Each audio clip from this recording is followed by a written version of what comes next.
ne s'est jamais imaginé voler dans les airs en chevauchant son balai tel Harry Potter.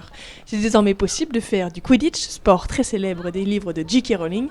Et évidemment, les athlètes ne volent pas comme le jeune magicien, mais c'est quand même du sérieux, ça se passe à la cité universitaire et le Paris Frog Quidditch s'entraîne tous les samedis après-midi. La fondatrice Soraya, membre de l'équipe de France, nous explique comment elle a commencé ce sport.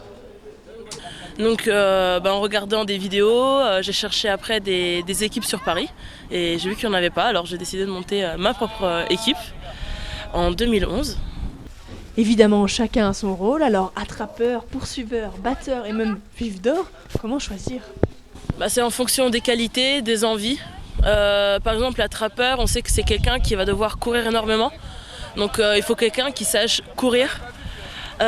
Qui soit endurant, qui se fatigue pas, qui sache justement lui aussi encaisser des coups, parce que pour attraper le vif d'or, il faut savoir encaisser des coups. Évidemment, encaisser les coups, les joueurs de Quidditch l'apprennent au quotidien. Un savant mélange de rugby, de handball et de balle aux prisonniers.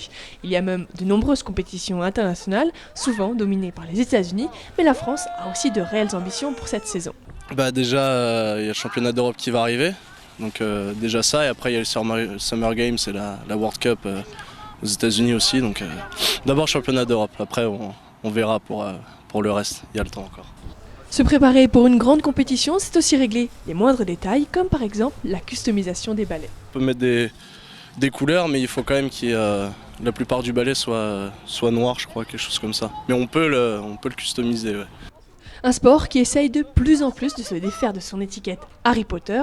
Une chose est sûre, l'engagement physique y est total et on n'est pas obligé d'être un passionné du magicien. Les livres, je les ai pas lus et les films, j'en ai vu que 2 ou 3, donc